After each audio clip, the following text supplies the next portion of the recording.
Hey everybody, hope you're having a lovely day.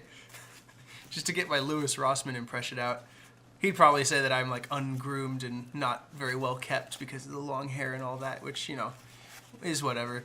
But I went to the thrift store to get some things that I actually needed, and in my search I found another digital camera.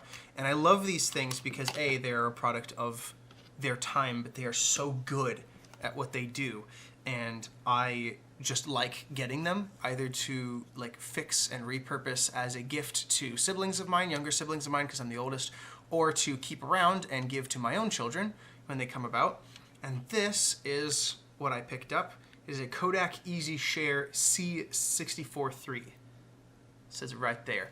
It is a bulky thing, and it came with, actually, its own case. It's a Case Logic case, which opens up like that. It's got this little webbing pouch.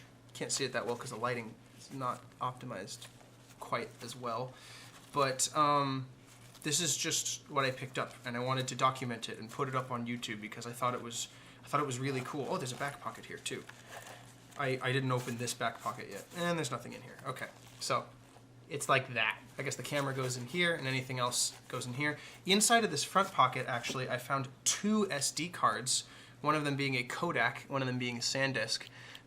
Kodak one is half a gig, and the SanDisk one is a full gig. So small cards by today's comparison. Even the camera I'm running this on has a 32 gigabyte card. And the cameras back home, I think they use 64 gigabyte cards. The Kodak Pix Pro 45 and 55, those models, yeah. Those use 64 gigabyte cards. And it didn't have any batteries, and it didn't come with any cables, which is interesting to me because there's this port down here that I don't recognize, and then there's what seems to be a USB micro B or micro A, I want to say, alongside the SD card slot. I am going to actually examine the SD cards separately, and then to make sure, like, if they haven't been wiped, I want to like archive them properly and then use them in the camera. I've got 2 fresh AA's, and yeah, I'm really interested. What excites me most about this actually is that it's got that little window. It's got that little window that you can look through and see. You can kind of get what I'm looking at. Yeah, see? You can see through that little window there and get a good look into what it's trying to see through this front part, this little part. And I really like that because I've never seen one of those, at least on my time on this planet, along with the digital display. So that's really cool. And I think as long as this thing is working and like there's nothing really broken about it, I mean, I can fix it, of course, but if there's like nothing broken about it, then I can totally keep this around and like gift it to somebody. Really cool. Or keep it for myself. I don't know. We'll see. But yeah, I just wanted to examine this with you because I thought that this was a really cool find. So let's get to examining these SD cards. Now, because I am on vacation, but I am smart, I did bring my SD card reader in the event that I would be making videos. So we are going to examine the 512 megabyte one first, the Kodak card. And it reads it, that's good. Basically an immediate read. I'm gonna go in here. What does this thing open up? Oh, this is just device info, okay. New folder, empty. Miscellaneous folder, empty. Oh my goodness gracious, there are files in here. And by the way, the camera, it says on the side 6.1 megapixels, so I'm assuming pretty good camera quality. It's even got like one of those little power things here to charge it, I think, but it runs on AA's, so don't know why that would be necessary. Anyways, these are not mine, that's for sure. A 5th birthday party. Eastman Kodak. There's no information on the user itself, but the metadata on the card says 2007, 2006, more 2007, more 2006. So this is like ancient stuff that, I don't know, feels a little wrong looking into it as much, but let me just look here at how full the card is. Oh, it's not even all the way full. Huh. So it's just a ton of pictures. That's really interesting. Okay. Well, let's take that out and examine the 1 gigabyte SanDisk card. So maybe that one is not as used. Okay, removable disk. It doesn't have a name on it like the Kodak one. I don't think. That's probably just a system file one. And these are even more pictures from later in 2007, early 2006, all the way through the year, from the looks of it. Okay, so this card was used first by the looks of the dates, but then also later, because these dates are later. Pretty good quality pictures, you know? You got JPEG files that are about less than 2 megabytes large, but 2848 by 2134. Gosh dang. Wherever they were, it's really nice. Honestly, it looks kind of familiar. Highway 359 in whatever state has that emblem on it, I guess. Looks really cool. I don't know who this guy is, but shoot, man. I wonder why they decided to sell a camera or give away a camera that had data on the cards that were still in the bag. I wish I could figure out who this belongs to, but there's no names of anyone. Definitely gives off, you know, the 2000s vibe with the digital color grading and the look of the interior, like with the flash and the red eye and stuff. The indoor shots look really sick. Holy crap, what's this? Is this a geyser? It looks like it, but that is blurry as all get out. Where the heck are they? It's a geyser. On, like, salt flats? Is this Utah? Goodness me. Is this Yellowstone? I don't know. But, that's actually pretty cool. It's interesting that both cards weren't even full, so it's like they didn't even get the full use out of them. It's kind of weird. Regardless, though, I guess that gives me the opportunity here to get this thing open and put the batteries inside of it.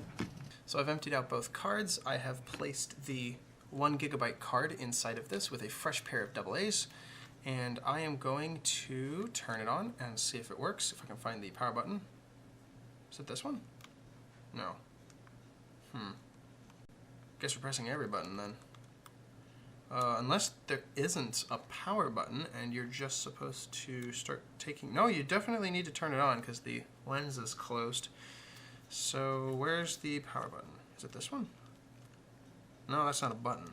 You can tell that this thing is like crazy old by like today's comparisons, because like I looked up the camera model and the AI like description, like summary of its features are essentially that it captures VGA and QVGA video clips at 30 frames per second using MPEG-4 compression, which is cool, but it's still like 640 by 480 or 320 by 240, 6.1 megapixel CCD sensor, and the interesting thing is that it's got that viewport, which is like really interesting and like rare for its time. It released in 2006.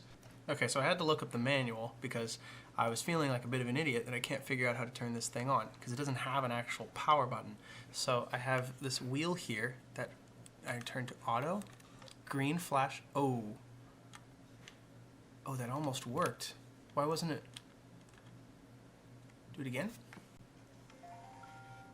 Oh, there it is. I got it to work.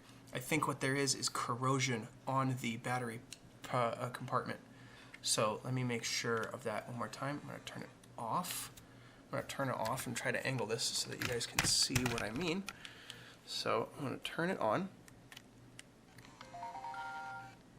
Okay, so you guys can see. I'm going to do it one more time, just to make sure. Okay, date and time have been reset. cancel. 6.1 megapixel auto. Use for general picture taking. There was a little dialog screen right there. I'm going to set it to close up. Use for subjects closer than 28 inches. Holy cow, this is actually really intuitive. Mostly because it just tells you, I guess. Portrait. Oh, and I can change the settings with the D-pad right here for portrait. And then this is, purely for video. Holy cow. So what if I switch to, entering favorites. There's a thing behind the off button. I'm going to switch back to auto. Alright, so I'm going to take a picture.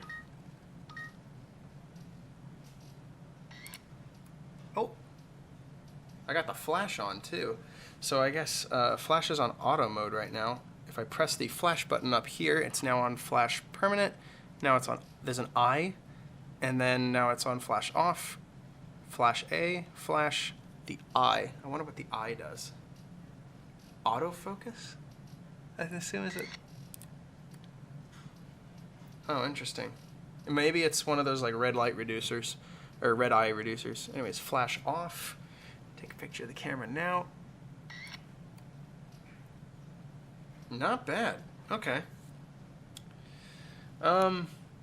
Shucks howdy, man. I mean, here, let me take a picture of my computer. And then let me take a picture of my computer with the flash on, auto. Cool. So now there's landscape used for distant scenery, and then close up. Now let's do video. And then I guess at the end of this video, I will include the little video. We are at 640 is the video setting up there, and we've got about, come on, will that focus? No, I don't think it will. Got 40 minutes and 33 seconds. So the record button should be, I guess it's the camera button. So recording now, that is the camera, and I can still use the viewport for it and get a good view of what the camera actually sees. The viewport is surprisingly clean. I'm honestly shocked it stayed clean after all these years. There's my computer right there, and I'm just going to get up and walk around. I'm gonna walk down this hall, this super dark hall, and walk into the bedroom where my darling wife sits. Hello. I got it to work. Oh, you did? Yeah. Nice. I'm gonna see how this turns out at the end of the video, because it's like 640 by 480, and like might be crusty audio because it's a literal 2006 camera. 4 bits. 2 bits. 1 bit, yeah, essentially. And we're gonna watch Incredibles tonight, so we're definitely in the 2000s vibe right now. Watching Incredibles down there with a PS2. We're gonna probably go to sleep doing that. Yeah, this is really cool. I am eager to see how this comes out. And overall, I think this camera is definitely something to keep around as a personal thing to use for capturing the vibe in a certain way, giving a certain scene any semblance of aura. I also like how we've got a red light here. There's also another red light here on the back that probably lights up when you use that that USB port here next to the card. Probably for like file transfers and stuff, ease of file transfer. But yeah, this is really cool. I like it. I'm going to download this manual too, because unfortunately it didn't come with the manual. But yeah. Sick nasty, dude. I wonder what kind of date the files will encode as because of the broken date and time reset. Yeah, that's a nice camera. Big and chunky, but the pictures are probably high quality. It's probably got that nice 2000s digital fuzz, that early digital camera look to it. So, who knows, maybe this is one of those things that you could have some nostalgia editing for alongside like some nice music or whatever that I could probably come up with and write. So, yeah, it would be pretty cool. Pretty cool. Yeah. That that seems to be it. It's just a pretty nice camera. Also, the manual said that this thing down here, it's not a port, it's a dock mount. So, unless that is a digital port, because it looks like one. And I don't know what a dock mount is because I'm not that old, unfortunately. I wish I was, so that I knew what people were talking about. But I guess to press this button is to end the recording. Press OK to play or pause. Okay. And then it switches back to the viewport mode. And then I guess one more picture. Portrait, sport, children. Okay, so let me read through what the options are. We've got portrait, which is to use for full frame photos of people and other subjects. Sport, used when subject is in motion. Children, used for action photos of children in bright light. Ah, crap. Can I... what do we got? And then party, used for photos of people in indoor settings. Beach, used for bright beach scene. Snow, used for bright snow scene. Fireworks, used for photo of fireworks. Steady camera for best results. Self-portrait, use for close-up to self, or close-up of self, I'm sorry. Backlight, used for photos where light is behind the subject. Night portrait, used to capture subject and background. Steady camera for best results. And then it wraps back around. Cool. Let me try the backlight, because I am indeed backlit here. Oh my gosh, the flash! Holy cow, that looks terrible. That's gonna be the thumbnail for this video. Dude, you have to see this. Okay, so I guess I come to this button up here, press it. No, that's a timer. Oh, dude, wait. 10 second, 2 second, and then 2x with the timer logo inverted and the letters or numbers on the other side. See, we got 10 second, 2 second, and then a rotation. So what would this do?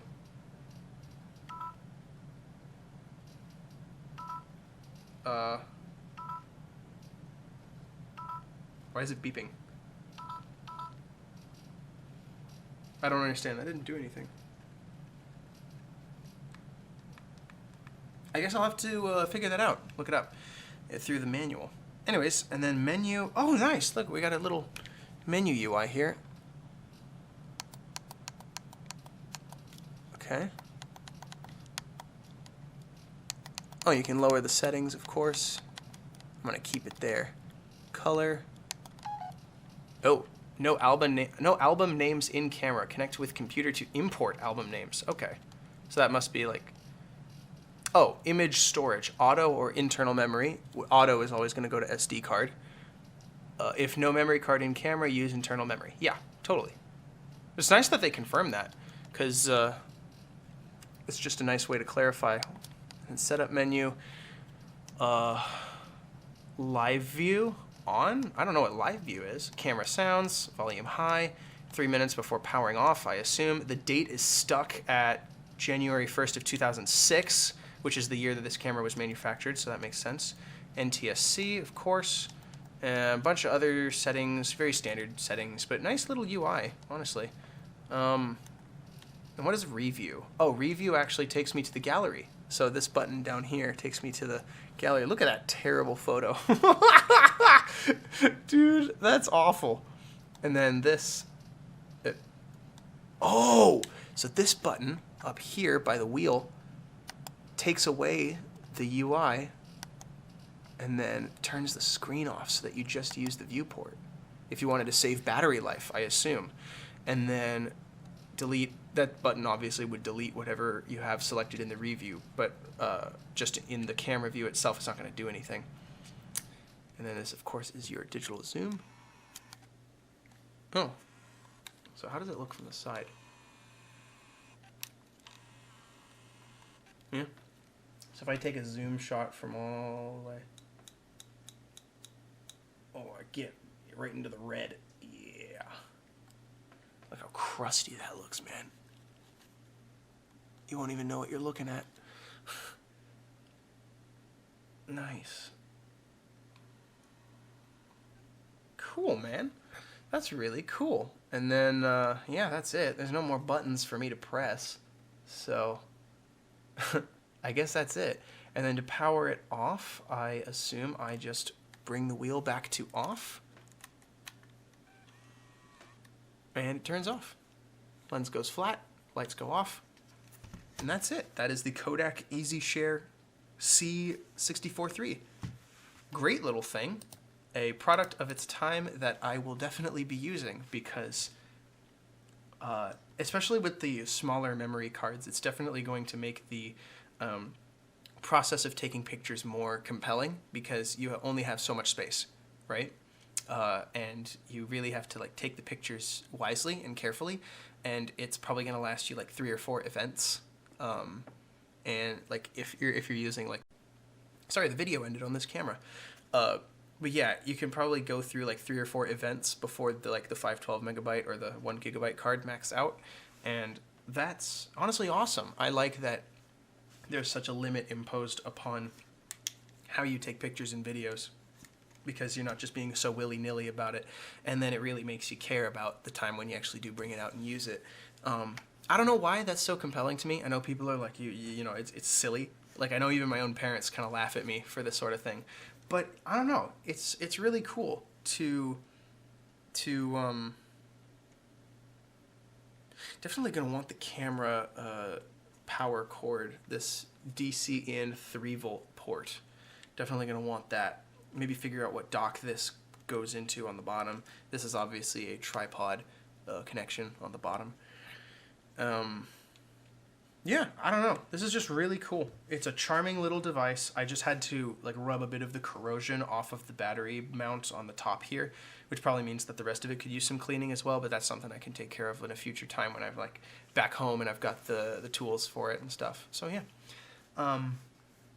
really fun, really cool. I'm very excited to use this more. Might actually just use this more for like, just whenever I go out taking a walk or whatever. I'm gonna definitely see how that goes. Yeah. It's a really good device. Really good device. And I will definitely be using it more. Worth the $8. Especially since it came with 2 cards. It's kind of cool. Put this back in here. And it even has its own case, you know? So I can, you know, once I take the cards out, I'm gonna put this card in the computer, of course. But, you know, if I take the batteries out so that they don't lose too much power, just put the camera in its case. It's even got the little wrist strap, which is awesome. I'll just put the batteries in there with it and, you know, zip it up. And there you go. That's your camera bag right here. It's this little thing that's like smaller than my whole face. So, yeah. Charming. That's what this is. It's charming. Yeah. See you later.